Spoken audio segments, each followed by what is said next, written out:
Seguidores de Cristo é o tema. É uma carta, a segunda carta de Paulo ao povo de Coríntios, no capítulo 3, de versículo 3. Evidentemente, sois uma carta de Cristo. E continua, produzida pelo nosso ministério, escrita não com tinta, mas pelo Espírito de Deus vivente. Não em tábuas de pedra, mas em tábuas de carne, isto é, nos corações. Evidentemente, sois uma carta de Cristo.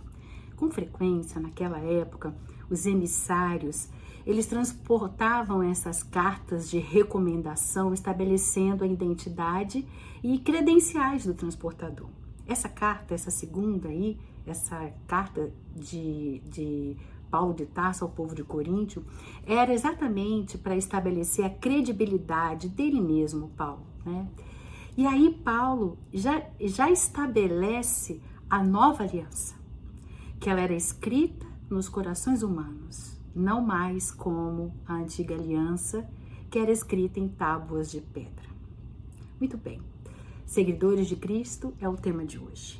E eu vou começar com o convite a Levi, Mateus, coletor de impostos, lá do Império Romano.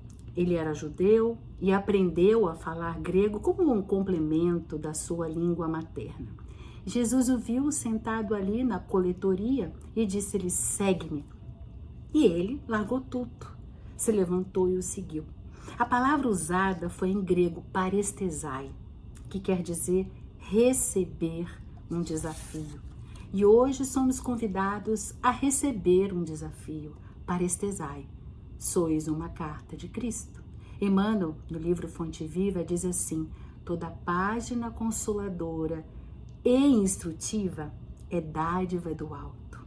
E nós estamos aqui para refletir como nós podemos ser páginas inspiradoras, instrumentos nas mãos de Deus, a fim de que irmãos possam ler em nós as letras do Evangelho do Amor que o Cristo escreveu há 2024 anos atrás em nossa alma. Talvez você seja o único Evangelho que é aquele que caminha com você, pertinho de você, na sua vida familiar, social, profissional. Venha ler. Quando nós nos propomos a buscar, a despertar para essa grande transformação, e eu digo transformação aonde é uma renovação, e essa renovação é desfazer do velho, não é uma restauração, porque restaurar é maquiar o velho de novo, né? Mas não é exatamente tirar o velho e começar tudo de novo. Então, quando nós começamos nessa transformação, nessa renovação, nós entramos aqui no nosso íntimo numa zona de batalha, não é mesmo? Se a gente analisar a nossa vida, talvez antes, aquele leve trás dos acontecimentos é que iam nos posicionando na vida. Primeiro acontece a coisa, depois a gente analisa as consequências e muitas vezes os prejuízos, e aí a gente tem que correr atrás dos prejuízos. Agora, a gente já consegue analisar as causas antes das consequências. Porém, semelhante a Paulo, nós nos defrontamos com a nossa natureza, né? Natureza essa que muitas vezes nos trai.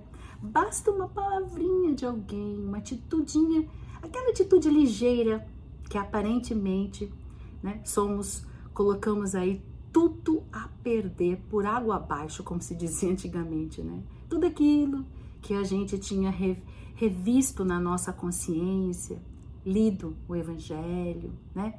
Que nós tínhamos minutos antes nos proposto a transformação, a modificação, a gente põe tudo por água abaixo.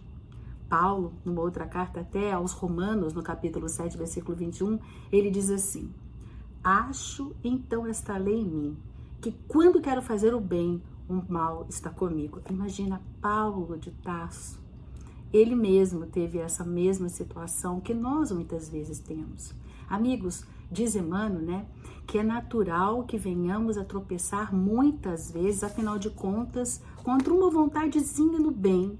Existem séculos e séculos de sombras acumulados nas nossas almas, né? E a gente que é espírita, a gente atribui as quedas à influenciação de espíritos quer encarnados ou desencarnados, né? Que talvez esses que ainda não atingiram, como a gente fala, a evolução, que eles estariam nos sugerindo, né, atitudes e posturas que não são boas, né, indevidas. Muito bem.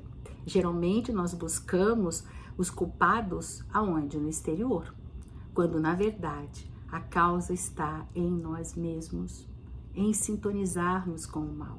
Como Paulo observou, está em nós próprios. O Pai nos concede o dia de hoje, sempre uma nova encarnação, um novo momento, para nós caminharmos com novos passos.